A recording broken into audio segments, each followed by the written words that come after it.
The Black Phone, 2021, Colorado, 1978. एक छोटा सा शांत सा अमेरिकन टाउन। पहली नज़र में सब कुछ नॉर्मल लगता है। स्कूल, क्रिकेट खेलने वाले बच्चे और हल्की धूप में हर तरफ एक शांति। लेकिन यहाँ एक छुपी हुई डार्कनेस है। एक ऐसी डार्कनेस जो रात के अंधेरे में नहीं, बल्कि दिन के उजाले में बच्चों को निगल जाती है। लोगों ने उसे नाम दिया है द ग्रैबर, एक रहस्यमयी आदमी जो बच्चों को एक एक करके चुपचाप किडनैप करता जा रहा है। उसका स्टाइल अलग है। वो बलून्स और जादू का यूज़ करता है। अब तक 5 बच्चे लापता हो चुके हैं और पुलिस के पास कोई ठोस क्लू नहीं है। लोगों में अफवाह है कि ग्रैबर कोई सर्कस का आदमी था या एक फेल्ड मैजिशियन। वो बच्चों को मैजिक ट्रिक दिखाने के बहाने से फंसाता है। हर बार उसका स्टाइल अलग होता है, कभी क्लमजी आर्टिस्ट बनके, कभी क्लाउन बनके। पेरेंट्स अपने बच्चों को घर से बाहर भेजने से डरते हैं। हर बच्चा अब सिर्फ एक सवाल से जीता है, मैं अगला तो नहीं। फिनी ब्लेक एक 13 साल का लड़का है। शाय, इंटेलिजेंट, लेकिन थोड़ा इमोशनली दबा हुआ। स्कूल में बुली होने के बावजूद उसके अंदर एक एम्पैथी है, एक समझदारी। उसका एक ही सपोर्ट सिस्टम है, उसकी छोटी बहन ग्वेन, जो थोड़ी रिबेलियस है पर प्यार करने वाली भी है। फिनी क्रिकेट में काफ़ी अच्छा है, लेकिन कॉन्फिडेंस की कमी है। उसका दोस्त रॉबिन एक फाइटर टाइप का लड़का है, जो फिनी को सिखाता है, कभी कभी मुक्का मारना पड़ता है। फिनी और ग्वेन के पिता एक अब्यूसिव और अल्कोहलिक आदमी है।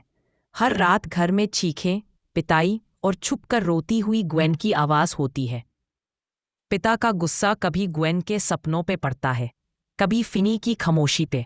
यह दोनों बच्चे एक दूसरे के लिए जीते हैं। उनके बीच का बॉन्ड इस कहानी का असली इमोशनल कोर है। ग्वेन के सपने नॉर्मल नहीं हैं। उसके सपने में वो वही जगह देखती है जहां ग्रैबर ने पहले बच्चों को रखा था। उसे डेड चिल्ड्रन के नाम, उनके चेहरे और ग्रैबर की वान तक दिखाई देती है। पुलिस जब ग्वेन से पूछताछ करती है तो वो कहती है, वो बस सपने हैं, लेकिन सच लगते हैं, जैसे कोई मुझे दिखा रहा हो। इंस्पेक्टर थोड़ा शौक में आता है, लेकिन प्रूव कुछ नहीं होता। लेकिन ग्वेन के अंदर एक डिटर्मिनेशन है, वो अपने भाई को बचाएगी। पुलिस पहले ग्वेन को सीरियसली नहीं लेती, लेकिन जब उसके सपने की डिटेल्स एक्चुअल मिसिंग केसेस से मैच होने लगती है, तब उनके होश उड़ जाते हैं। फिर भी प्रूफ के बिना वो हेल्पलेस फील करते हैं। एक दिन फिनी स्कूल से घर जा रहा होता है। रास्ते में एक अजीब आदमी मिलता है, बलून्स के साथ, मैजिशियन बने हुए।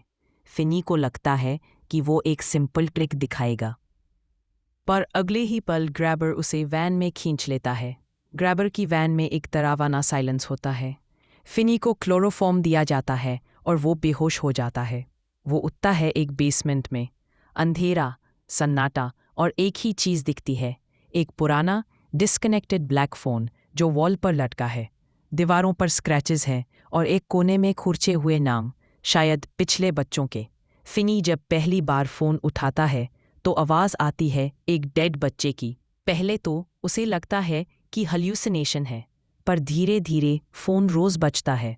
हर बार एक अलग आवाज़ होती है, उन बच्चों की आवाज़ जो ग्रैबर के हाथ मर चुके हैं। मैं बिली हूँ, मैं यहाँ पहले था, तूने मुझे नहीं देखा, पर मैं तेरी मदद करूँगा। ये बच्चे फिनी को एस्केप प्लान बताते हैं। एक वॉल के पीछे सीक्रेट टनल, फ्लोर के नीचे एक केबल जो यूज़ वेपन बन सकता है। ग्रैबर के गेम्स के रूल्स, उसकी टाइमिंग और किस वक्त वो अटैक करेगा। हर कॉल में सिर्फ इन्फॉर्मेशन नहीं, इमोशन भी होता है, दर्द, गिल्ट और एक आशा कि फिनी उनकी तरह ना मरे। बच्चों की आवाज़ों में एक अलग दर्द है, जैसे उनकी आत्माएं अब भी वहीं फंसी हों। ईथन हॉक द्वारा प्ले किया गया ग्रैबर एक लेयर्ड विलन है। वो एक मास्क पहनता है, कभी हंसा हुआ, कभी गुस्सा। हर मास्क उसके मूड को दिखाता है। वो फिनी को खाना देता है, पर साथ ही एक ट्विस्टेड गेम खेलता है।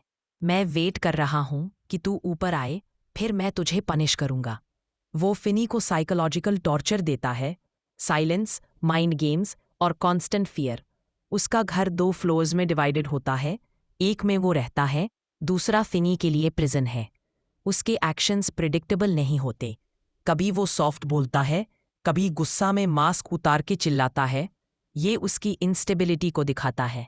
ग्वेन को सपनों में ग्रैबर का घर दिखता है, एक व्हाइट हाउस, एक ब्लैक वैन और एक एड्रेस जिसका कुछ पार्ट उसे याद रहता है।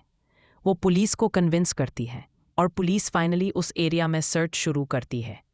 उसके सपनों में एक पर्टिकुलर नंबर बार बार दिखाई देता है। वो नंबर ग्रैबर के घर के एड्रेस से मिलता है। पुलिस कंफ्यूजन में 2 घर चेक करती है, एक खाली, दूसरा एक्टिव।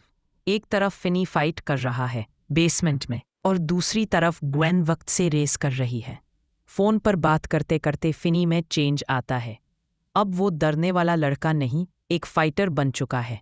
उसने वॉल में टनल खोदा, केबल से एक ट्रैप बनाया, फोन का रिसीवर एक वेपन बनाया और बॉक्सिंग पंचेस प्रैक्टिस किए।